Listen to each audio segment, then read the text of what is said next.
The West Coast TO, the best with the GO flow, the hardest regardless of any artist live and direct. I do this shit for a check. And today we are here on the Bruh with the Beard podcast. How y'all doing? How y'all feeling? I always do this. I always start, I drop my shit, I knock my mic down.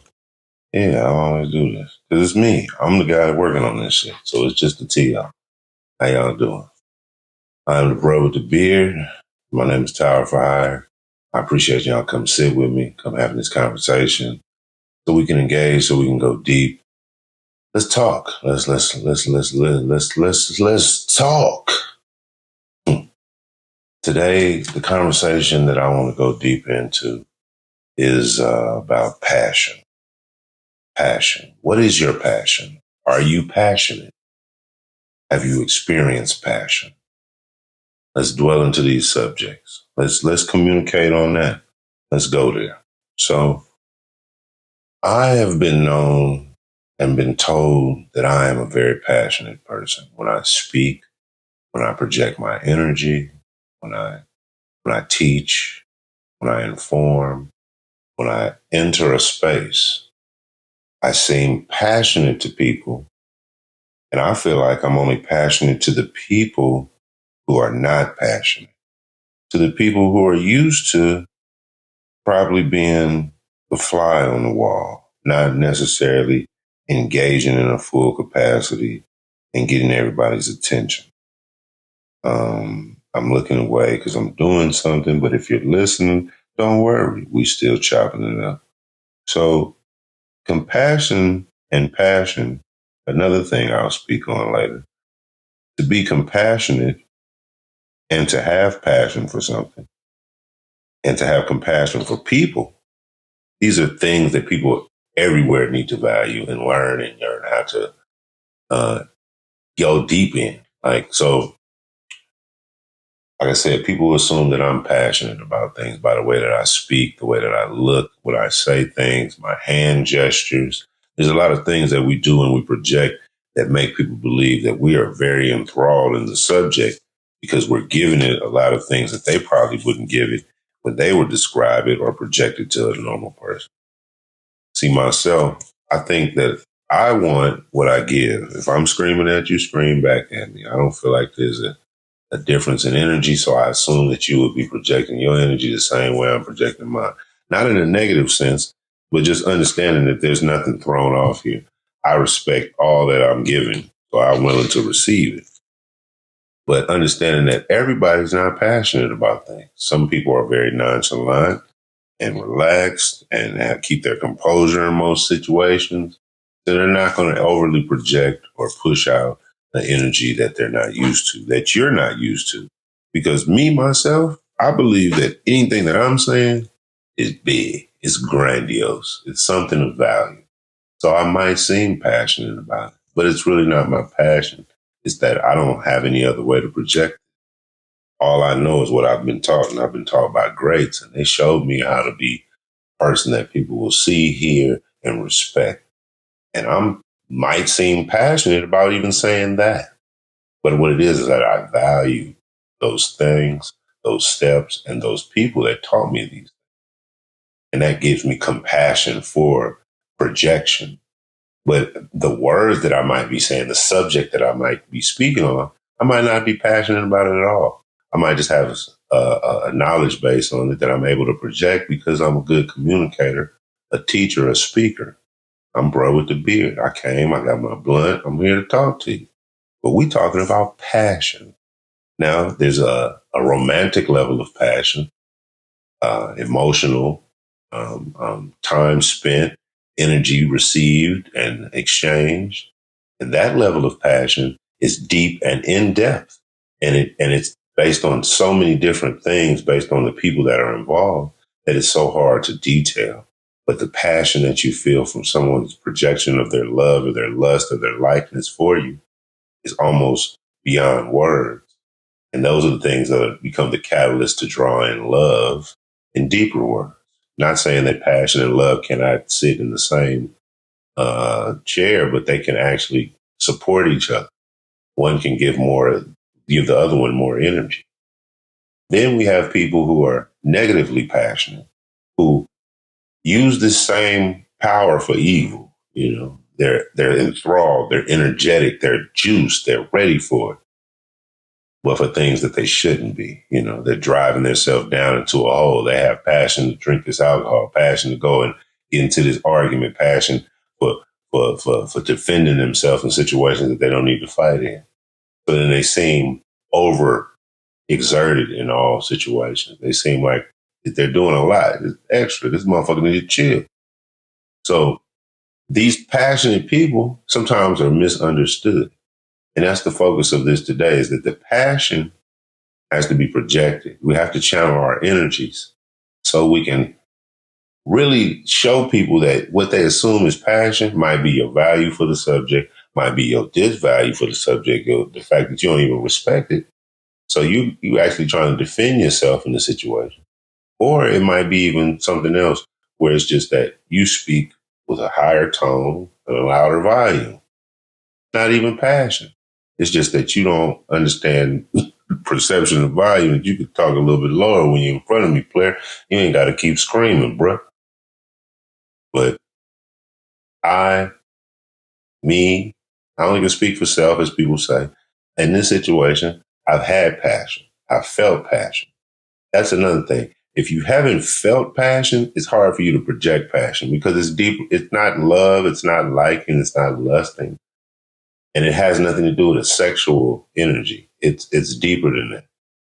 I myself have experienced passion. I've had people show me depths of respect and trust and support and deep forms of that based on them being on my side, being respectful of what I provided for them, being a friend, being a family member, being part of my support system. The passion that we exchange, nothing sexual, has nothing to do with these physical things. It has to do with that I will go to bat for this person. I will go to war for this person. I will defend my name and their name in the same capacity. That passion, a lot of people has never felt before. They've never been in a situation where they actually felt somebody give them their all. So they're not able to just say, okay, yeah, I know what that is, or I recognize that. If you don't recognize it, then, you know, it's new. So sometimes it's not wanted. It's not respected. You push back from it because passion definition is a strong and barely controllable emotion. So like a mother is passionate about her children. She has a strong and barely controllable emotion about what her children need, what she desires her children to eat, schools they go to, how they should be treated, and what she will do to defend their honor, their name, and their respect. It's passion. It's embodied in love. It's a likeness. It's strong, but it's uncontrollable almost in how much and how far they'll go for this person based on this passion to support whatever they're doing, feeling, and thinking. Most people only had that from a mother's love. Um, the passion that a lot of people think and associate with passion, like it's a lot of words, okay, not to throw you off, but passion, romance, love. Those three words people associate with sexual energy or femininity or lustful interaction. And they have nothing to do with those words. They can encompass those same situations, but they have nothing to do with what those words really mean. They're just an in-depth way to describe what someone will do for you and why they will do it for you. It's because of this they'll do it with passion, and they'll do it because they love you. And that thing that a lot of people search for in life, where they think it's a person, it's really the desire and the deep passion for them to move forward and to progress. I know there's a thing that I'm passionate about, but it's not usually what I'm communicating about. If you've ever seen or heard me talk about my son, it's his birthday today. He's 8 years old. And if I've ever had a conversation with you about my child, I light up. It's the greatest part of my life. What I think I was designed, built, and learned everything in life to become this young man's father. He's the greatest thing I've ever created. He's the greatest thing I've ever manifested. He's the greatest thing that I've ever seen. And I have a passion for him that's barely controllable. That if somebody, anybody, I'm telling you, boy, this young man provokes me to have immense love and immense anger at the same time. And it has nothing to do with him. I'm talking about I'll be violent like a lion with his cubs when he outside, when I got my baby with me. Because I don't want nothing to scar him, scrape him, scratch him. Because I'm so passionate about his progression and who he is. I want him to be the manliest man, the strongest man, the smartest man, the most loving man, the greatest father, the superstar, the president, whatever he want to be. I want to support him on that. And I want to show him that he don't have to bump his head in every situation. And that's the passion that I have for him. And then there's only one other thing that I know besides family that I'm passionate about. My brother, my sister, my mother, my other brothers, my other sisters. I have a big family, a lot of siblings, blood siblings. But my music I'm very passionate about. So I'm going to share something with you guys. Bruh with the Beard, Tower for Hire. You never heard of me. You never seen me before. I've been in the music industry for a long time as an artist, music producer, a graphic designer, a videographer, an engineer, a president of a label, consultant, a manager. I've worn a lot of hats, but really it was just a lot of duties in one job. You know, like when your mama tell you to go clean up the kitchen, she tell you to wash the dishes. She mean really clean up the whole kitchen though, like mop the floor, wipe the cabinets, take the garbage out. There's a lot of duties in this one job. So I look at it like that. It's never overwhelming. It's what I chose. But I am passionate about how I feel about music as a whole. Not just the creation, but the sounds, the tone, the sonics, the key components, the players, the instruments, the technology, the learning, community. Very passionate about music. The niche sounds, the different cultural nuances, all that. I dive deep into those, just like I do with my son. And there's really nothing else on the planet that I care to even take time to put into. And I've done a lot. I'm well versed in being a human, but I have not given passion to multiple things. I have not expelled my energy for so many things. I've been in relationships with people that I love and still love to this day. And I've been in relationships with people that I hate and will hate to this day. But the passion for those people tested. So I was able to remove that. I don't believe love can be removed. But passion, likeness, value, respect, you can remove that. My passion for my family is based on what they mean to me, not what they've done to me or done for me or done with me. My passion for music is what it's done for me, and what it's done with me, and what it's done to me. It's a different passion. I will fight for both, but I understand the difference between the two. I know who I am and what provokes me, what evokes me, what drives me, what pushes me in a direction because of those passions that I have for these two things. And they don't even have anything to do with each other until they became one and the same, where my fatherhood and my music worked together to where this was my piece and this was my piece. This was my job and this was my job. This is where I put my time into and this is what I put my time. This is what I love. This is what I love. And as it grows, I love it even more. And I become more passionate, more in depth, and want to learn more about my child and the music that I love and the music that I study and the musicians that I work with. Salute to all artists, musicians, and I don't even just say musicians, but artists as a whole, painters, sculptors, anybody who conceptually brings something from their thought to a real form fashion a digital medium and presenting it to people, hiding in their computer, only show their girlfriend or their boyfriend, whoever it is, salute to all y'all. Because I know it takes a lot of passion in your heart to continue to drive towards something. And that passion is what we need to focus on. We need to understand that the passion is what we're missing. That's why we don't have superstars anymore. People are not really passionate about a lot of things. The high magnum opus that people used to reach, that we used to see them in the pedestal, it was taken away by too much exposure. So we lost the passion and the desire to see these people in their steps because the steps have already been exposed.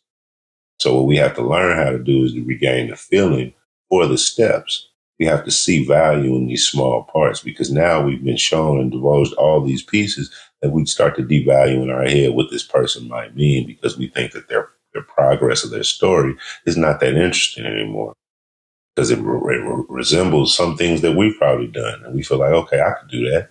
So you lose the passion for that. You stop becoming a fan of the situation. It doesn't matter anymore. And we have to learn that the passion that we're missing and the compassion that we're not giving is why the world is drying up. We're not compassionate and we don't have passion for the earth and the ground and the trees and the animals and the air and the water. The things that we sitting on top of and we take from, but we don't we don't give back to them. We don't facilitate. We take from so much that if we were passionate about the ground we walk on, the air we breathe, and the water we drink, we give more back to the world and the earth so we can live on it longer. The compassion that we need and the passion that we need for people and their scenarios that are different from ours. So we look at them as less than. Or some people look at certain scenarios as more than. They don't even look at the value or the passion for themselves. They look past themselves and give other people more passion and compassion in the same scenarios because they think they're better than them. When we all need the passion. We need passion. Like they said, the passion of Christ. That was a movie, right? But the whole thing is that the first word was passion. It wasn't the love of Christ. It wasn't the like for Christ. It wasn't the feeling of Christ. It was the passion. It was the depth emotion that was unbearably uncontrollable. That's why I only can correlate it with my child. It's something that I've been doing my whole life, my music.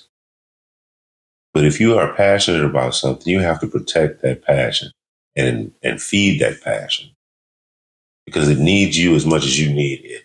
Feeling that you get from it, even when it has pain and a little bit wrapped around it, you have to pull the pain out and see that that thing right there drives you. It's an energy giver. And it can suck the energy from it if you allow it to. If you allow it to take from you, it will continue to take from you. But you have to know that you have to be someone to protect yourself, your mind, your thoughts, your ideas. You have to know that the passion that you desire can only be given if you project it. This undeniable, uncontrollable feeling of that I have to be around this person, that I need this person's energy, that I want to do this with this person.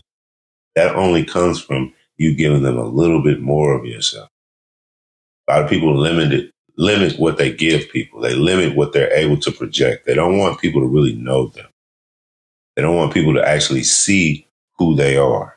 They're scared that maybe if you continue to talk to this person and give them enough of yourself, they'll know too much and then they'll be able to use that against you. So people filter how in depth they go with people. They're scared to be open. They're not passionate about a lot of things or a lot of people because those people might hurt them in the future. But everybody's subject to hurt you because you're not going to like everything that everybody does.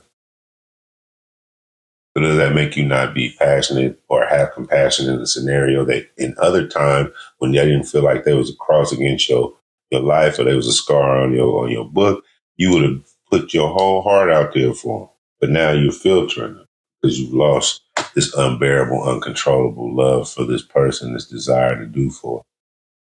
I believe that we need, as a people, and I'm not talking about black or white, I'm talking about humans. We as a people don't even care enough to build passion because if it's unbearable, if it's uncontrollable, how much and how depth you feel about a person, then we must be trying to control and retract ourselves from actually projecting this love and this desire and this projection for goal greatness. Because a lot of people look at folks and they be like, yeah, I don't want that nigga to win. You don't have goal greatness. You don't want to see another nigga win. You don't want to see nobody else achieve. You don't want to see nobody else on top. Sound like you're a hater. But don't be, I'm going to say it later. So this passion that you might, let's talk about the part that people confuse it for, the emotional side. This passion, the emotional, physical, sexual, intense sexual love, that passion. Ladies, you want a man to be passionate, don't you? But no segue. We just gonna go there. Ladies, you want your man to be passionate. You want him to think without being spoken to. You want him to process information about you, consider you in different things and in different environments without you having to give him any kind of any kind of energy to let him know. You don't want to write it down. You don't want to assume that he needs to be taught how to love you. But you have to give him the passion you want him. And I'm not saying there's not ladies out here. So I know you've been the passionate queen. You've always been, and you've been giving him the best years of your life, and he hasn't been reciprocated. Understand? Might not have been the man for you, just the man that you signed up with. Now you need to get out that contract.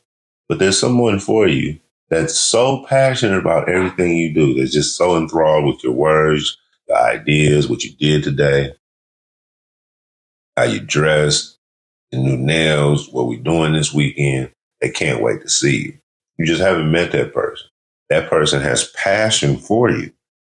You know what I mean? They want to be in your space, in your place, in your presence, and hear your voice and know your updates because it's important to them. Unbearably important.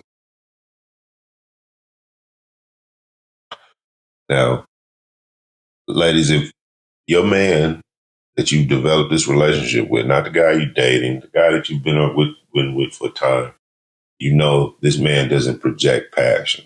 He more projects words and directness, and you don't feel passion from that. Do you believe that the passion will be developed over time without some kind of tutelage or some kind of example? And not just pointing at something like, why you ain't being like this? It's not really that. It's really like we haven't learned to give that kind of energy. In our normal times, in our normal days, we don't ever find ourselves being passionate. And sometimes you'll see energy projected from a man. Like a lot of men watch sports and they get loud and clap at the screen and jump up. And the woman will think that that's passion for the game. He's entertained, but it's not really passion. Not saying some men are not passionate about the sports that they consume. And you can tell those deep fans that will spend their money and their time and buy the paraphernalia and the memorabilia, get the season tickets and all that. And they might just be more passionate about the team camaraderie and representing their locale than the actual sport. But it is passion. Yes, ladies, it is passion. So with that same energy that you might see projected on the couch for a random game for strangers that man has never met, that he only sees on the screen in your home, you believe that he can give that same energy towards you. Be excited at the same level, project the same desire of want and happiness for the things that you say and that you project. That's totally understandable. That means that you should have been able to see that from the beginning and know that this man was not the man for you. There were things about him that were great, that attracted you, that made you want to get closer to him. But the fact that he was not able to project the passion that would hold you and bond you in and show that he was uncontrollably attached and attracted to you in so many ways that don't even have to do with physicality, that you felt like you were missing something in your relationship. And it was passion. Let's think about this. If your man is not showing you what you want to see, then how do you know if he knows what he needs to show you? Do you know if he even has the ability to be a compassionate man, to give you passion, to be passionate towards himself? Has he ever felt passion? Does he know the difference between love, lust, like, passion, feeling, emotion, pain? Not saying he's ignorant, not saying he doesn't know primary things, but in the realization of can he honestly say that someone has been passionate to him besides his mother? And with that, is that bond the same bond that you want? Do you want that energy projected in a family, motherly, fatherly type projection? Or do you want this lust and this undeniable attention that comes with understanding what that feels like? That's the key part. Not giving an excuse to the man to not know it, but the reason he doesn't really know how to project is because he doesn't know what it feels like. He doesn't know how wonderful it would feel for somebody to think about you unspokenly, for somebody to put you in a position higher than you've ever been, for somebody to value your space, your time, your energy, and show you that at a constant rate without you asking them to do anything, try anything, change anything. It's their mission to do so. I would never take that from you, and I would never hope that you would never experience that. I want you to have that your whole life, no matter what. But passion can be experienced from strangers. That's where compassion comes in. People are considerate at a level that's beyond who you are. They're willing to try and put something in a position for you just so you can be in a better situation without needing anything from you. But some people don't like compassion because it's looked at as pity, because that's what it is. It's pity and concern for the suffering. So if you're misfortunate and somebody offers you some assistance, they're showing pity upon you and they're being compassionate in the situation. I'm here in this location where I'm filming at, and the people that I work with have shown me some compassion today in a way that in the future I will discuss. But I haven't even processed fully how deeply of a loving gesture that someone has offered me. And I just need to figure out the particulars because I don't see a negative side about it. And that is something that you have to acknowledge, and you have to really respect that if someone takes time to give you their time, they're being compassionate. But the time that they give you, does it benefit both of you or is it only for you? It should only benefit their heart, no matter how it benefits you.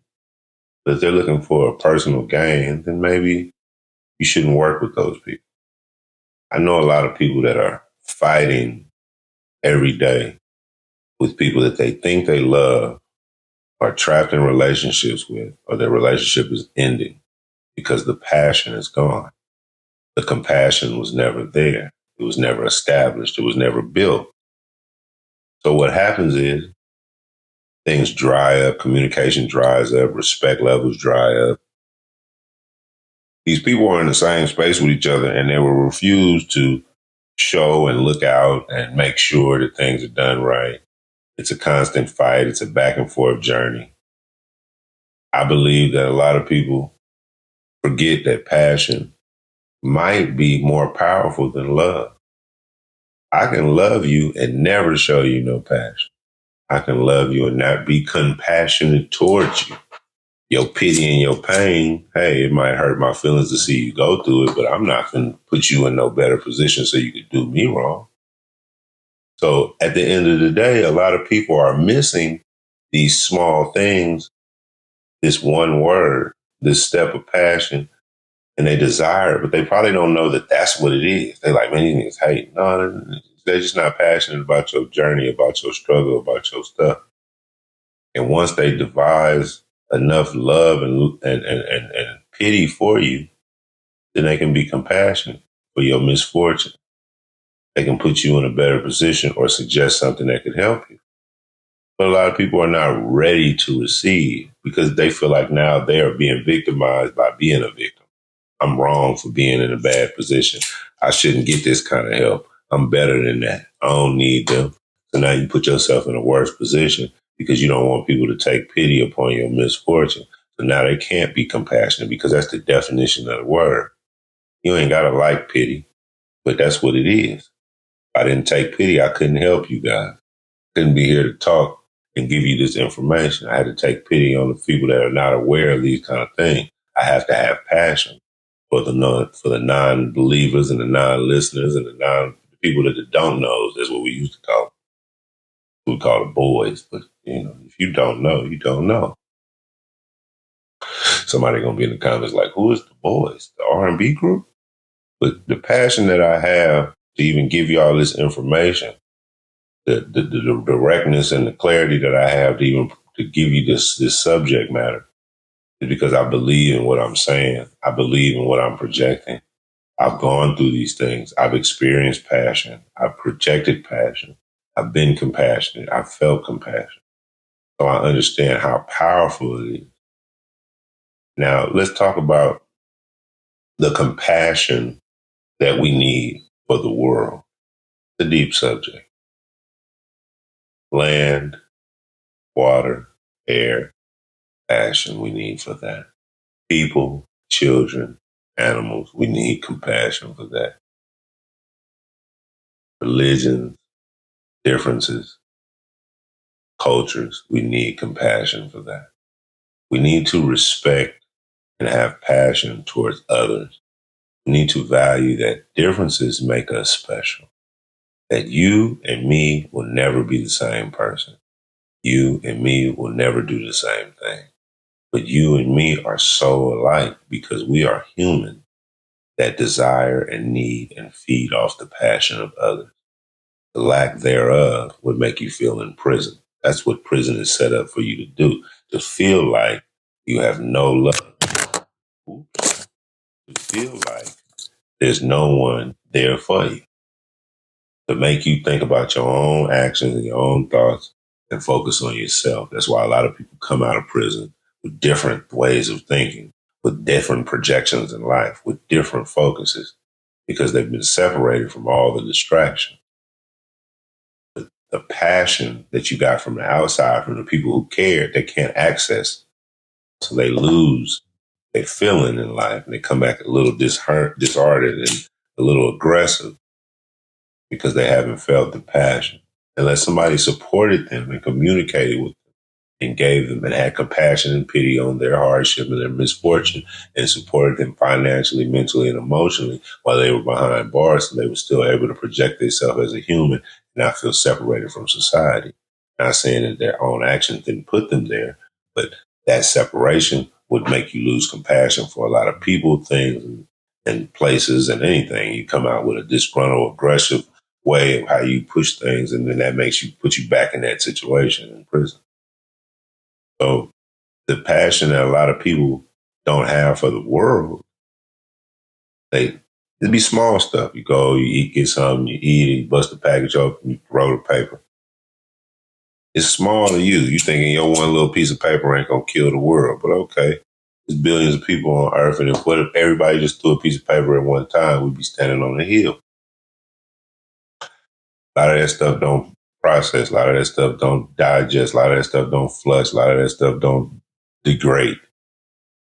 But it stays there and it degrades your area and your space because you don't have passion for the ground you walk on, the trees that make your fruits and vegetables, the air that we breathe based on those same trees and those bees. We have to have passion for these things. These things are important as you are important. You only hear because they hear. It's a whole cycle of life. The passion that we don't have for people, for children, for adults, for older people, for women. Women, men need to learn to have passion for you as a whole, regardless if we with you or not. Regardless if you're in a relationship with a woman, regardless if that's your sister, your cousin, your auntie, your niece. You need to be passionate about women because women are the source of life. Without women, there will be no more men. We have to have passion for the walking, speaking, breathing woman, the sleeping, laying down woman, the riding, wheelchair bound woman.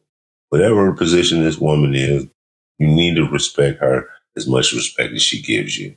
And you need to have passion for her, even if you're not in communication with her, to know that there are things that she can't provide herself that you might be able to support her. And if you have the ability to, you need to provide that so she can continue giving the world herself. And that's her greatest jewel. We need to have passion for people. We need to have passion for this cycle of life. not just the humans and the people and the women and the babies, not just the animals, not just the ground we walk on. We have to have passion, culture, for differences, for the fact that you don't have to be like me, but I can still support you, respect you, help you, be on your side, team up with you, make money with you. I don't never have to agree with nothing but what we're supposed to agree upon. I don't have to like your shoes. I don't have to like your hat or your car. But I have to be passionate and have compassion for the situation and scenario that we work together in. But the thing that makes you different shouldn't make me indifferent with you. It shouldn't be a violent fight. It shouldn't be anything negative. It should be based on the fact that me and you should work together. It should be easy to be passionate. It's a big word. And if you have compassion for someone, then you've already been passionate. You've had enough passion in you to look deeper and see that with this feeling of unbearable, controllable love for this person and desire to be on this person's side, that I take pity in any hardship and any misfortune that they're going, and I want to support them because I want them to be at a higher pedestal, at a higher plateau. And that's why I said in the beginning that that's projected from like a mother's love, because most people really don't feel anything deeper than that. And that passion, it comes from the time and effort. And I'm not saying that all women feel this passion. Brenda had a baby. So the passion that she projected was to separate herself from the situation in the fictional song by Tupac Shakur. But in real life, this things happen. This happens many times. Everybody doesn't have the passion to be a mother or a father and give the time and energy. It takes a lot from people, but it's a core thing. It's deeper than what you could learn over a day or in a course or around some friends or over a YouTube tutorial. It's something that takes a lifetime of effort and a lifetime of understanding, but it has to be projected so you can process it. You have to be a sponge in the situation so you can actually take the information and actually put it back out. It has to go in your pores and go deeper within you so you can learn how to actually give it back to the world. A lot of people miss what passion is from aggression or from somebody being loud. A lot of times when people are just loud, people think that they're passionate about something. And sometimes when someone's passionate, they're loud about it. But a lot of times, majority of the time, the loud guy has no passion. He's not felt passion. She's not felt passion. She's trying to minimize and maximize at the same time. She walks into a room and she's small. So for her to feel big, she got to be loud. And you hear her talking and the subject she's talking about ain't shit. But it sounds like she's passionate about it because the bitch loud. Dude walk in, he's aggressive, he's breathing hard, he's sweating at the forehead, his arms is moving, he got this gyration, this energy. He's talking about a subject that doesn't even have anything to do with anything that you care about, but he's saying it at such a volume that it seems like he's serious about this. This is where a lot of people are confused what passion is. It's so deeper. It's a strong, unbearable feeling. And then the compassion is the pity for that feeling. And if you are in a situation that's less than, the person sees you in misfortune and wants to support you in that because they are passionate about you. In this world, with the people that we work with, the people that we live with, the animals, the bugs, the trees, the water, the air, we need more passion for those things that are not us. Sometimes we believe that the things that are happening in our life are only based on us. And we are a part of a system. We are a part of a unit. We are part of a circle. We are part of an environment and a community. We have to have passion for all that play parts in this scenario. Sometimes it's hard to think about other people, but if you take yourself out the situation, other people will think about you. We have to have passion. I am the West Coast T.O., the best with the Geo flow, the hardest regardless of any artist, live and direct. I do this shit for a check. And this is the Bruh with the Beard podcast. I appreciate y'all. I appreciate y'all listening. Appreciate y'all subscribing, sharing, letting me know how you feel. Thank you for giving me the wonderful feedbacks, the comments. Thank you for sharing the shorts. I want everybody to get into that link tree. Go to my Shopify. We got merch. Got new merch coming. I got products coming. I got sponsors. I got new sponsorships. Shout out to 3DG Clothing. Shout out to Fever Lifestyle Clothing, Threads Culture and Fashion, 1010. I Am the Connect, Rap Juggernaut, Cool Crew, you know what I mean? Street Politician, a bunch of people I rock with. And I want y'all to know something. Today is not Tower's best day. I'm not in a good space. I'm going through some things. And I'll discuss everything with you guys. So in the future, I'm going to discuss it. But nothing is going to stop me from being passionate about what I talk about. When I come communicate with y'all about these subjects, I am passionate about getting the word out. I am passionate about showcasing the information. I am passionate about touching and impacting people. And I want you to be passionate about receiving this information, sharing it and spreading it, letting me know how you feel. We are a community and I appreciate y'all. But I got to get out of here. I got some other shit. Y'all have a good evening.